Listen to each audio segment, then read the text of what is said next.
Fala galera, sejam todos muito bem-vindos a mais um podcast Teias Creme Campinas. Afunda o dedo nesse like, vai lá no nosso canal do YouTube, siga as nossas redes sociais, no Facebook e também no Instagram. Bom, quero começar aqui apresentando a temática e após isso os nossos convidados. A temática do nosso podcast de hoje é sobre a infância e seus aspectos históricos, e a gente vai tentar fazer uma linha do tempo em 30 minutos até chegar em tempos atuais, certo? Então, fique ligado e siga com a gente. Vamos lá, queria apresentar aqui do meu lado participação especial da minha querida Débora. Manda um salve lá, Débora, pode falar olhando para aquela câmera. Salve, pessoal. Seja muito bem-vindo. Jaqueline, manda um salve para aquela câmera, Jaqueline. Olá, pessoal, boa tarde a todos. É um prazer estar aqui com vocês. Vamos nessa. E o nosso querido Júnior. Manda um salve, Júnior. Salve, galera. Isto. O Júnior tá um pouco nervoso, mas ele vai relaxando durante o percurso aí da nossa conversa. A galera que está também no processo de construção de toda essa estrutura do nosso podcast. Rafael, os nossos educadores. Cadu, manda um salve aí, galera. Salve! Que a galera tá ouvindo vocês. Estamos aqui também no Bastidores com o Daniel, que é irmão aí da Débora e do Júnior. Queria mandar também um salve para as nossas coordenadoras que apoiam e incentivam esse trabalho. Valeu, tamo junto. E vamos continuar produzindo porque esse processo é bom demais, beleza?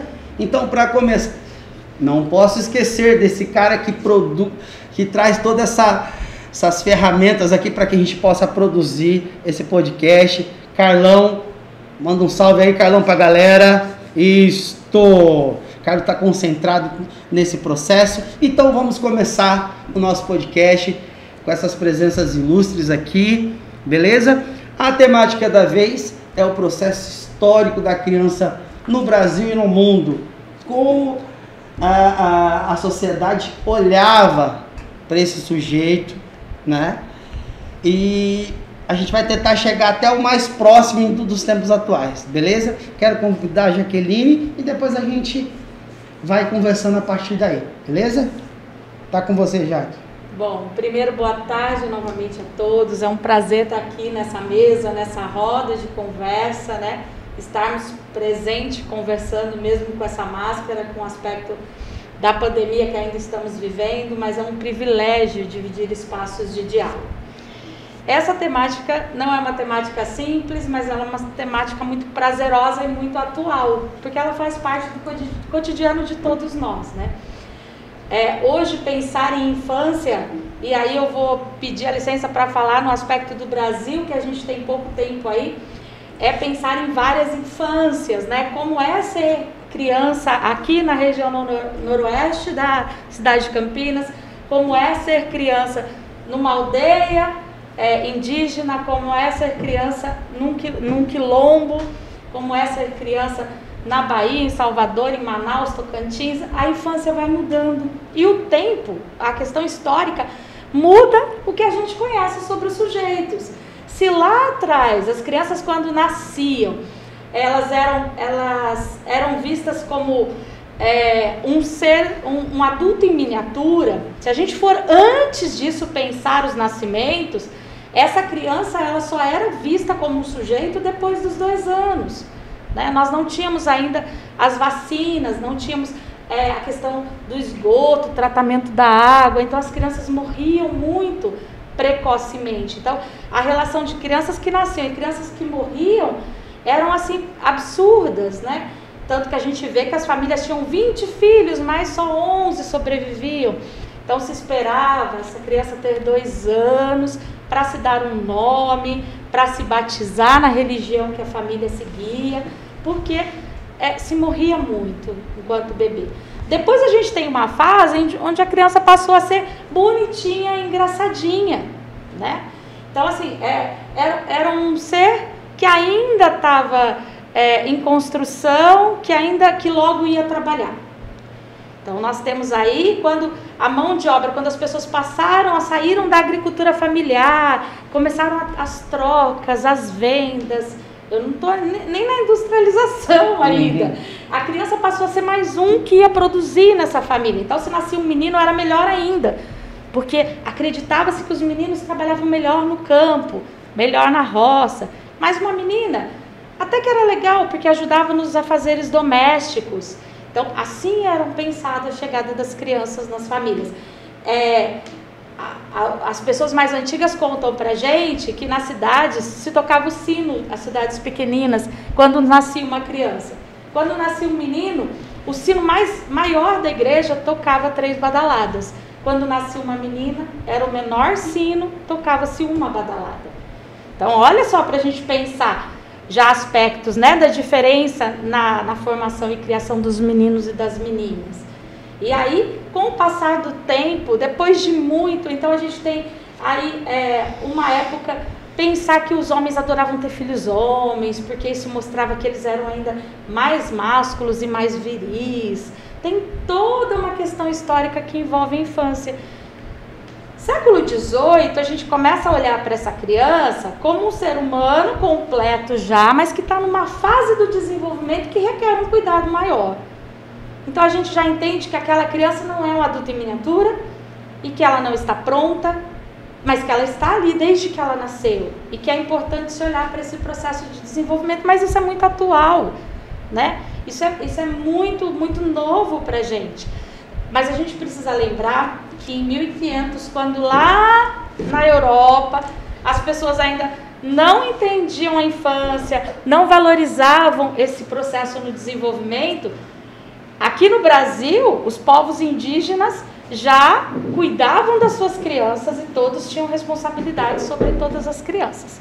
Então, a importância da criança também muda de grupo para grupo, né? Então, assim, com o passar do tempo, se percebeu que essa criança, ela podia e ela deveria ser tratada como um ser que possui a sua cultura, que produz conhecimento, que interage com o mundo.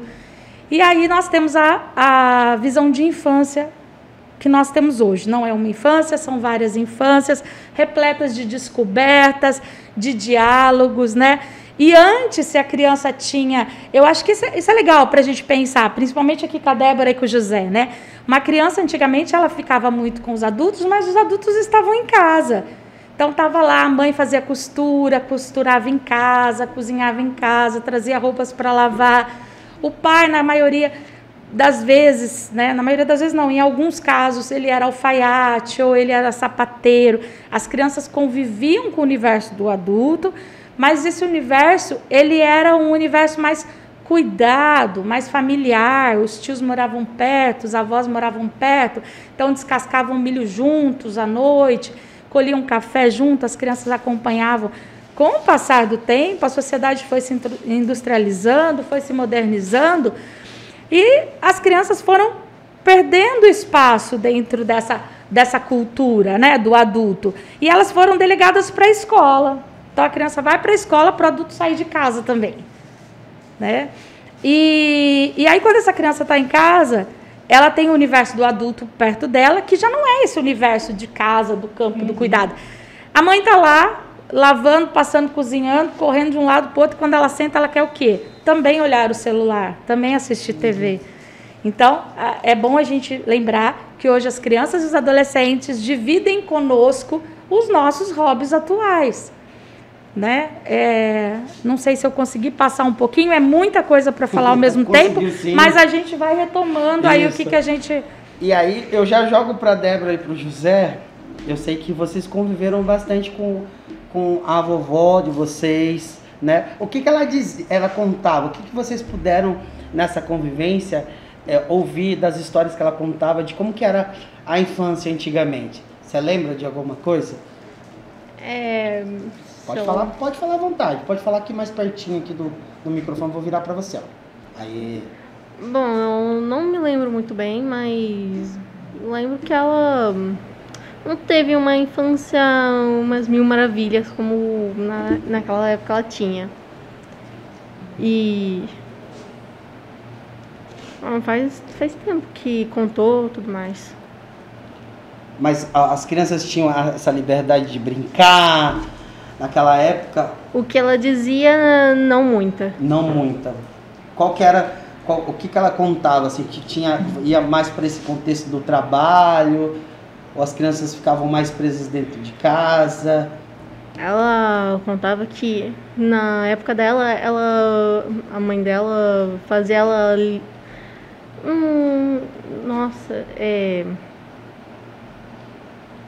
Eu sei que você tá um pouco nervosa, mas fica assim... mas eu tô tentando relembrar um pouco, porque faz eu acho 5 ou 6 meses que ela contou isso. Eu não mantenho uma memória tão boa. Ela falou que na infância dela, ela trabalhava, ela ia de casa em casa, não tinha muito tempo livre para ela mesma. Ela era largada, às vezes, pela mãe, era cuidada de várias outras pessoas. Acabava ficando mais na casa das pessoas para a questão de trabalho, né? Entendi. E aí, José, o que você lembra? Você também conviveu bastante com a sua vovó, com a sua mãe também, né? O que elas contam? O que você lembra que elas contam dessa infância e como que era? Ela não chegou a contar pra mim da infância dela. Mas você ouviu alguma história? Não. Mas você lembra de alguma história que a sua mãe contou? Não muito. A nossa mãe quase nem contava a história. Quem contava era o nosso pai. E o que ele contava? Contava mais sobre o passado dele. Entendi. Passado engraçado, triste, trabalhoso. E você acha que as pessoas antigamente cuidavam... Como que elas cuidavam das crianças?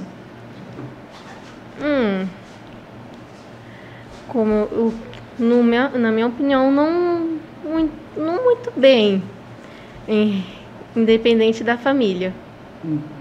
E como que você tem percebido que a forma que as pessoas têm cuidado hoje, olhado para as crianças? Será que mudou muito? Mudou. Do jeito que era antigamente? Mudou. E o que mudou? Mudou, vamos dizer, a educação, porque realmente as crianças de hoje em dia não estão tão igual antigamente. O modo de cuidado,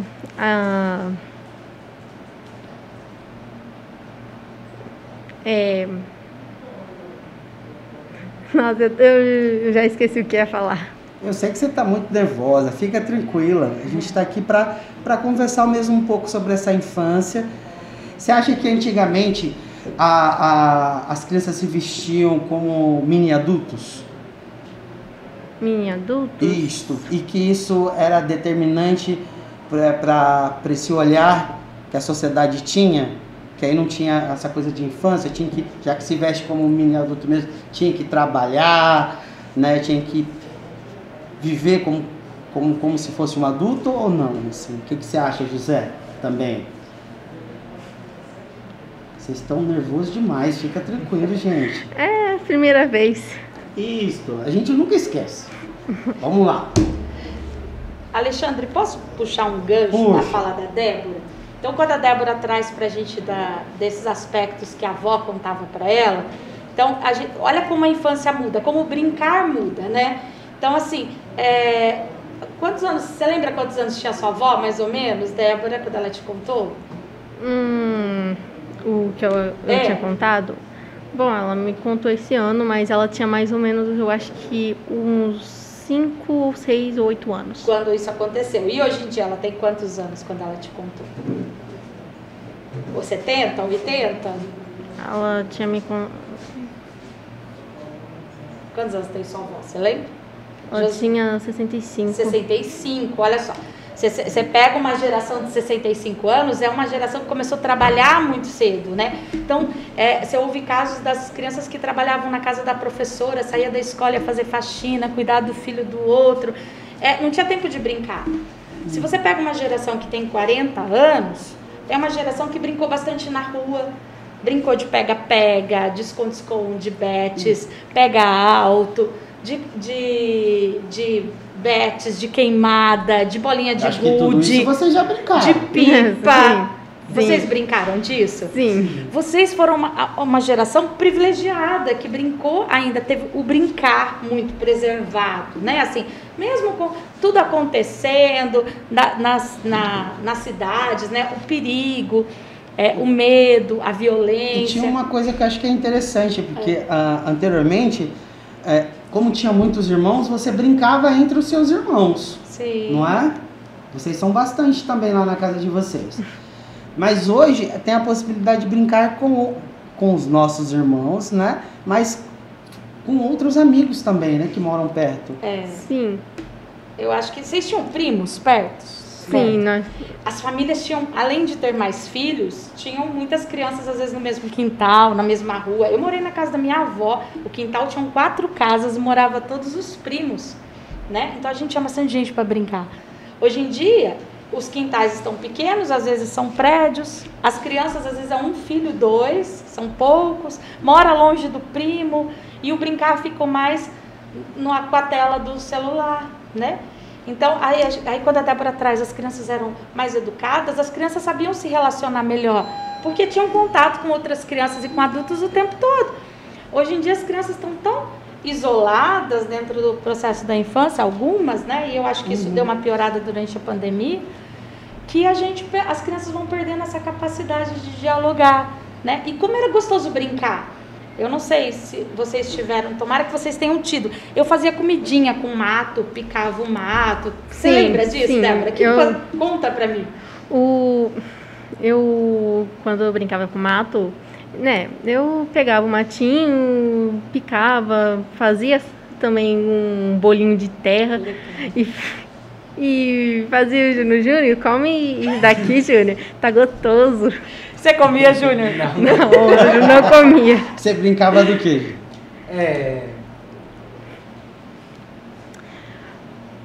Eu e meu irmão era muito aventureiro, pelo que eu lembro. Uhum. Aí tinha uns amigos, ia se aventurar em alguns lugares.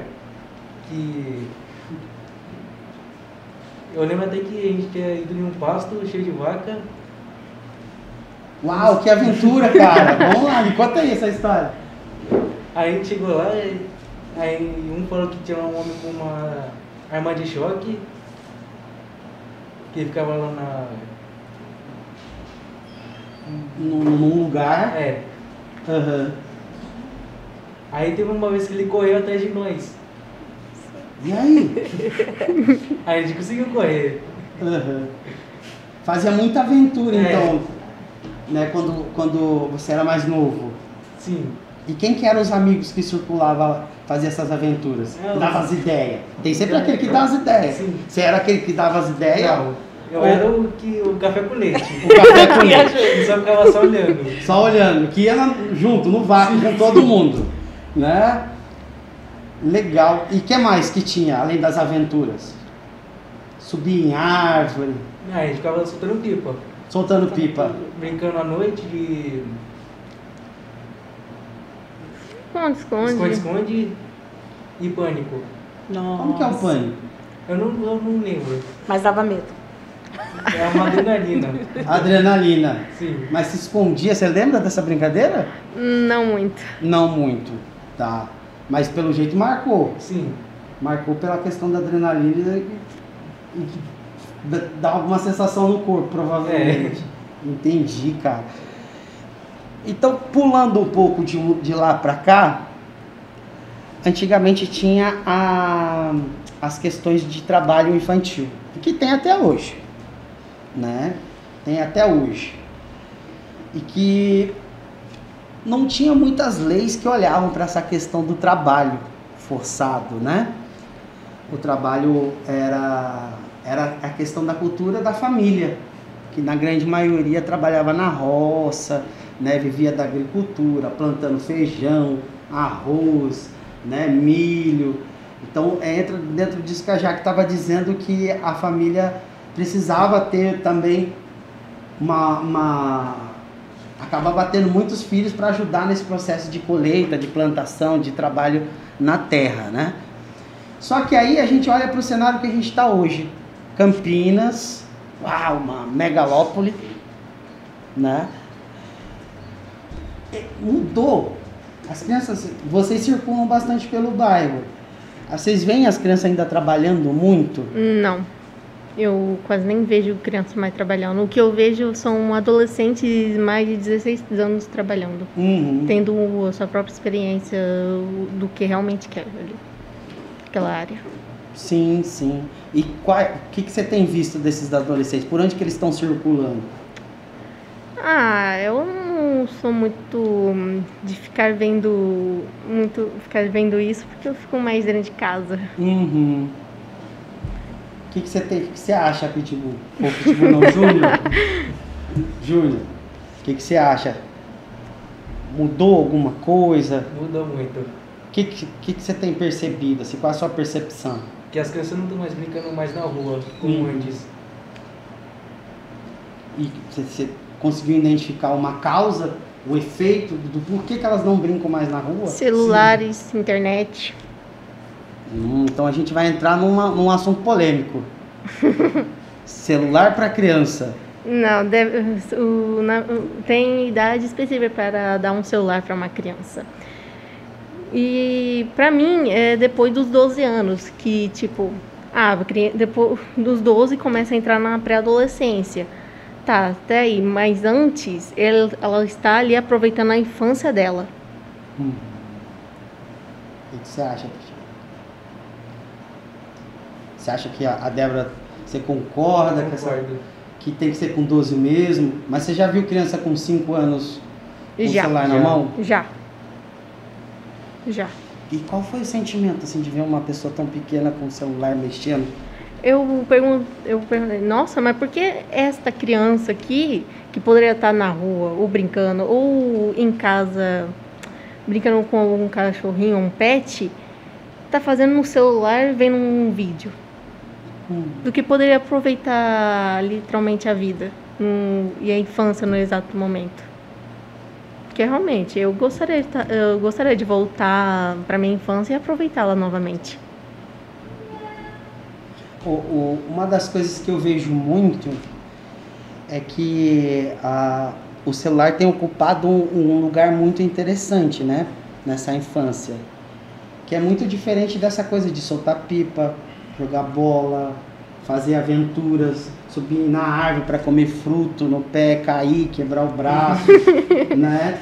Brigar porque o outro cortou pipa e não podia ter cortado, né? Essas interações, elas são muito ricas, né? A gente aprende muito nesse processo. Só que hoje a gente tem visto pouco isso acontecer, né? Principalmente na questão do trabalho em si. Os adolescentes, os jovens têm tido dificuldade, inclusive, para acordar para ir para a escola. O básico, né? Vocês estão vivendo um negócio mais ou menos parecido ou não? Sim, estamos. Qual é essa importância do celular, então? Me conta aí um pouco mais. Por que esse celular toma tanto tempo? Pra gente ir fechando a primeira parte. Nossa, eu não sei como posso falar ou explicar isso. Pode falar do jeito que você quiser falar. Eu não entendi muito. Tá. Você entendeu, Júnior? Qual a importância do celular hoje? Que a gente tem dado muita importância para esse celular. E que tira a gente gasta muito tempo, né? A gente acaba doando um tempo riquíssimo que a gente poderia estar fazendo outras coisas. E esse tempo ele é tão voltado para o celular que a gente inclusive acaba perdendo hora para acordar de manhã para fazer as nossas atividades. Qual a importância do celular para você? De você ter um celular hoje? Eu não sei. Você usa porque tá ali mesmo? Sim. Uhum. O que você acha, Júnior? Também. Usa porque tá ali. Porque se não tivesse celular, tava tranquilo, tava fazendo outra coisa. Sim. E se você não tivesse o celular, vocês estariam fazendo o quê? Nós estaríamos caminhando ou fazendo uma atividade aí. Estudando, né, Júnior? E aí, o que você estaria fazendo, Júnior? Eu não sei. Você provavelmente estaria cozinhando, já que você sabe. Me conte aí. Pensa aí um pouquinho. Jaque, o que você estaria fazendo se não tivesse o celular? Eu acho que se nós não tivéssemos o celular, se eu tivesse 14, 15, 16 anos e eu não tivesse o celular, eu estaria chamando o meu grupo de amigas para ir em casa, meus amigos para jogar bola, para jogar um jogo de tabuleiro, né? Então, o que acontece? Nós trocamos esse espaço das relações sociais para uma relação social mediada por uma máquina, né? Mas isso tem muito a ver com a questão histórica. A Débora trouxe isso. Se uma criança é estimulada desde pequeno, ela vê adultos que usam o celular para se relacionar, para arrumar namorados, para fazer amigos, ela é um ser social e histórico. A criança, ela não usa só do que a gente diz para ela como exemplo, ela usa muito mais do que a gente faz como exemplo, né? Então, e tudo facilita que as relações sejam estabelecidas pela máquina e não presencialmente. A violência, essa vida mais solitária e cheia de regras e estresse que a gente vive nas cidades. Então, é todo um movimento que a gente vem fazendo ao longo do tempo que está nos distanciando e tornando a gente cada vez mais menos sociável. Como a Débora, volta a dizer o que a Débora disse, as crianças estão mais mal educadas, elas perderam a habilidade de se relacionar. E com os adolescentes não é diferente, né? E tem outra coisa, o celular, as telas, elas funcionam numa frequência elevadíssima. E a frequência de pensamento dessa geração é uma frequência elevadíssima. Que acaba até esquecendo, né? Então pensou, assim, vou falar, já foi, já perdi. Adolescente e criança entra em sintonia com as telas na hora, porque eles funcionam num movimento muito mais rápido do que quem nasceu há 30, 40 anos atrás. Então, acontece um encontro que eu corro o risco, mas vou dizer que a escola não tem esse encontro. É tudo muito devagar, muito passo. As coisas já aconteceram. Então, a gente precisa se modernizar para trazer os adolescentes para os encontros de novo, né? Porque eles querem se relacionar. Quando você pega um jogo de Free Fire, ou você pega um jogo lá do Blox, que eu não sei como chama, mas vocês devem saber, é relacionamento puro. Lá você tem uma casa, você tem um companheiro, você tem amigos, você sai pra brincar, não é? Vocês conhecem o jogo melhor do que eu. Não, eu não jogo muito, eu só joguei uma partida uma vez única no Roblox, então eu não sei muita coisa. Você não sabe muito? Como que é o jogo que você joga? Conta pra mim. O jogo que eu jogo São cenas que representam a vida, às vezes de violência, é isso. Um passarinho me contou, um passarinho suspirou aqui, me contou que parece que é o Free Fire. Não. É um jogo infantil. Infantil e praticamente livre para todas as idades, que é chamado Gacha. Tá. Isso é legal. Errei. Ô, passarinho, você me deu uma dica errada aí, cara. É o celular dela, isso Isso é invasão de privacidade, não pode. Então, assim, todos buscamos se relacionar. Infelizmente, a gente está com a máquina na frente do ser humano. Vamos cortar? Galera, espero que vocês tenham gostado dessa primeira parte. A gente vai rodar as cadeiras aqui um pouco e vamos para a segunda parte. Manda um salve aí, Débora. Fala tchau pra eles. Tchau, tchau, gente. Nossa, eu tô com vergonha já. Fala lá, garota. Fala lá, fala tchau. Tchau. Vai falar da Gacha daqui a pouco. Já que se despeça dessa primeira parte. Eu quero agradecer a todos, foi uma ótima conversar com o José e com a Débora, com o Alexandre. Obrigada a todos e até breve. Júnior? Até. Valeu, gente. Até breve. Não esqueça de seguir a gente nas nossas redes e afunda o dedo nesse like aí.